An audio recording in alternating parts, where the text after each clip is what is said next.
Assalamualaikum warahmatullahi wabarakatuh. Perkenalkan, nama saya Ajeng Sriwulan. Saya dari kelas 7 Peminatan Abad 21 PGSD Universitas Pendidikan Kampus Cibiru. Saya di sini akan menjelaskan mengenai pemecahan masalah. Selamat menyaksikan. Nah, teman-teman, sebelum kita membahas mengenai apa itu pemecahan masalah, alangkah baiknya kita mengetahui dulu apa sebenarnya masalah itu, pengertiannya seperti apa, dan ciri-cirinya seperti apa. Nah, masalah menurut Kamus Matematika yang dikutip oleh Effendi Zakaria dan kawan-kawan menyatakan bahwa masalah adalah sesuatu yang memerlukan penyelesaian. Kenapa memerlukan penyelesaian? Agar masalah tersebut cepat selesai. Nah, solusi-solusinya itu berbagai cara dalam menyelesaikan masalah. Nah, tadi teman-teman sudah paham ya mengenai pengertian dari masalah. Selanjutnya saya akan membahas mengenai ciri-ciri dari masalah. Nah, ada yang tahu ciri-ciri dari masalah itu apa? Ya, ciri-ciri dari masalah itu yang pertama itu masalah itu relatif. Kenapa relatif? Karena masalah orang lain belum tentu menjadi masalah untuk kita. Nah, untuk ciri kedua itu menantang pikiran. Kenapa disebut menantang pikiran? Karena masalah itu menantang pikiran kita untuk dapat mencari solusi dalam masalah tersebut. Terus yang ketiga itu masalah cara penyelesaiannya tidak otomatis ada, karena dalam menyelesaikan masalah itu kita harus melalui beberapa tahap penyelesaiannya dan tidak otomatis langsung kita dapat solusinya. Nah, untuk ciri yang keempat itu yaitu sederhana dan kompleks. Sedangkan untuk ciri yang kelima yaitu yang terakhir bahwa masalah itu terbuka dan tertutup. Artinya kalau yang terbuka berarti masalah itu memiliki banyak solusi dari satu masalah tersebut. Sedangkan yang tertutup hanya dapat memiliki satu solusi atau satu jawaban. Nah, selanjutnya karena kita sudah memahami apa itu pengertian masalah dan ciri-ciri masalah, selanjutnya saya akan membahas mengenai pemecahan masalah. Ada yang tahu pemecahan masalah itu apa? Ya, menurut Lentner dalam Wardani 2010 menyatakan bahwa pemecahan masalah merupakan proses penerapan pengetahuan yang telah kita miliki sebelumnya ke dalam situasi baru yang belum dikenal. Sedangkan menurut Bayer yang dikutip oleh Zakaria menjelaskan bahwa pemecahan masalah yaitu mencari jawaban atau penyelesaian sesuatu yang menyulitkan, baik itu menurut siswanya ataupun menurut yang memiliki masalah tersebut.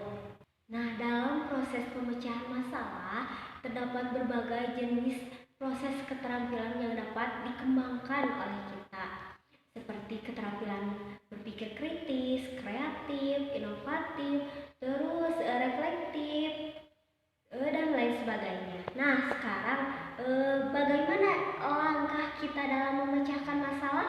Ada yang tahu? Nah, dalam menyelesaikan masalah itu terdapat langkah-langkahnya. Nah, menurut Polya, langkah-langkah dalam menyelesaikan masalah itu terdapat 4. Yang pertama itu yaitu memahami masalah yang kita hadapi itu seperti apa dan harus dipahami baik-baik. Yang kedua itu merencanakan pemecahan masalah. Ya, membuat rencana penyelesaian masalah yang kita hadapi itu harus dibuat rencananya mau seperti apa, strateginya mau seperti apa.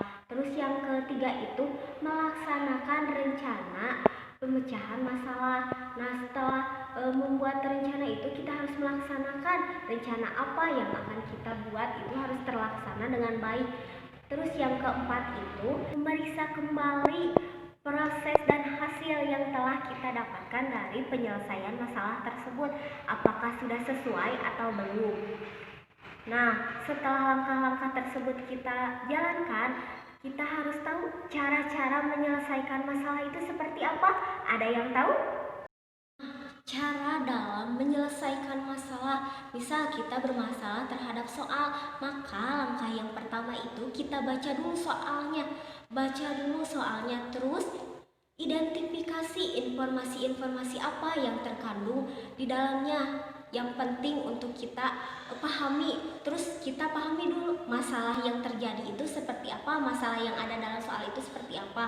Terus kaitkan informasi yang kita dapat itu, kaitkan semuanya. Nah, setelah kita identifikasi masalah dan informasi-informasi yang terkait dan yang penting dalam masalah tersebut, selanjutnya kita cari tahu apakah ada syarat tertentunya atau syarat perlunya dalam menyelesaikan masalah tersebut. Nah, selanjutnya setelah kita mengetahui syarat yang perlunya, kita langsung tentukan strategi apa yang akan kita laksanakan dalam melaksanakan pemecahan masalah tersebut. Setelah kita menentukan strategi yang kita pilih, selanjutnya itu lakukan pemecahan masalah dengan memvisualisasikan strategi dalam pemecahan masalah tersebut, strategi yang telah kita pilih. Selanjutnya kita periksa kembali apakah hasil atau solusi yang kita dapatkan itu sudah sesuai atau belum. Nah, dalam pemecahan masalah ada berbagai strategi yang dapat kita lakukan, seperti mengorganisasi data, tebak dan periksa, terus membuat gambar, membuat pola, menyelesaikan dengan analogi yang lebih sederhana, bekerja mundur, terus mengadopsi sudut pandang yang berbeda dan penalaran logis. Nah, semua itu strategi yang dapat kita lakukan dalam memecahkan suatu masalah. Nah, saya mempunyai contoh soal mengenai pemecahan masalah. Coba kalian pahami ya. Ini dia soalnya. Nah, teman-teman kan sudah melihat dan memahami contoh soal dalam pemecahan masalah yang telah saya tampilkan. Nah, sekarang kita bahas sama-sama ya. Nah, dalam contoh soal tersebut kita telah mengidentifikasi masalahnya apa. Masalahnya itu kita harus mengetahui nilai masing-masing dalam simbol-simbol yang ada dalam tabel tersebut. Nah, kemudian kita cari dan tentukan strategi apa yang ingin kita lakukan dalam memecahkan masalah tersebut. Nah, strategi yang saya gunakan yaitu mengadopsi dari sudut pandang yang berbeda. Caranya seperti apa? Nah, sekarang teman-teman bisa dilihat ya tabel yang telah saya tampilkan ini. Nah, dalam tabel tersebut itu ada 4 simbol. Simbolnya itu segi 5, segi 4, bintang, dan tanda plus. Nah, teman-teman bisa lihat ya di kolom yang ketiga. Nah, kolom ketiga itu terdiri dari 2 segi 5 dan 1 segi 4. Nah, kalau dijumlahkan berarti jadi 7. Nah, sekarang kita lihat dari kolom mana atau baris yang mana yang memiliki simbol yang sama, yaitu memiliki 2 segi 5 dan 1 segi 4. Ayo yang mana? Ya, betul, ada di baris pertama. Nah, baris pertama itu memiliki 2 simbol segi 5 dan 1 simbol segi 4 dan bintang. Nah, sekarang kita tinggal cari ya. Nah, kita cari dulu simbol mana yang mau kita tentukan. Nah, karena kita lihat dari simbol yang ada di baris pertama dan kolom ketiga itu berarti kita ada yang sama, berarti kita mencari yang tidak samanya. Nah, yang tidak sama di sini apa? Ya, simbol bintang. Nah, simbol bintang itu. Nah, sekarang kita cari simbol bintang itu berapa? Caranya kita kurangkan, karena jumlah dari segi 52 dan segi 41 serta bintang 1 sama dengan jumlahnya 15, sedangkan jumlah dari segi 5 dan segi 4 itu 7, maka kita kurangkan ya. 15 dikurang 7 hasilnya, ya hasilnya itu 8, berarti itu untuk nilai bintang. Nilai bintang itu 8. Nah, sekarang kita lihat lagi yang memiliki nilai bintang itu kolom mana saja. Ya, ada dari kolom ke-1, kolom kedua, dan kolom keempat. Nah, karena kita mau mencari apa dulu? Kita mau mencari segi 5. Ya. Nah, kita carinya ya di kolom ke-1, 2, 3, 4 ya, yang keempat ya. Karena kita bintang sudah diketahui, maka kita tinggal masukkan nilai bintang itu tadi berapa? Ya, 8. Karena di sini bintangnya ada 2, berarti 8 dikali 2 sama dengan 16. Sedangkan yang ada di kolom keempat itu bintang 2, bintang 2 dan segi 51 jumlahnya itu 17, maka kita tinggal mengurangkan 17 dikurang 16 sama dengan 1. Nah, 1 ini untuk nilai simbol dari segi 5. Nah, selanjutnya kita mencari segi 4 ya.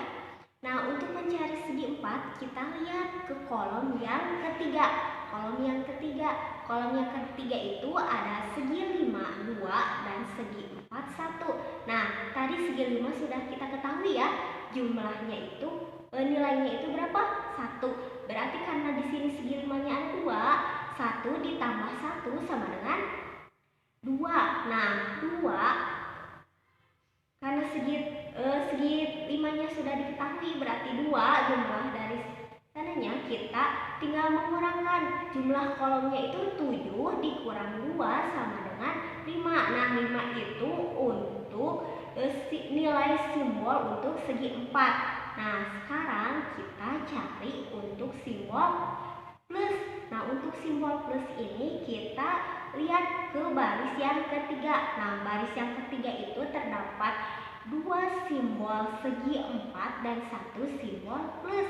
Karena tadi segi 4-nya kita sudah ketahui berapa?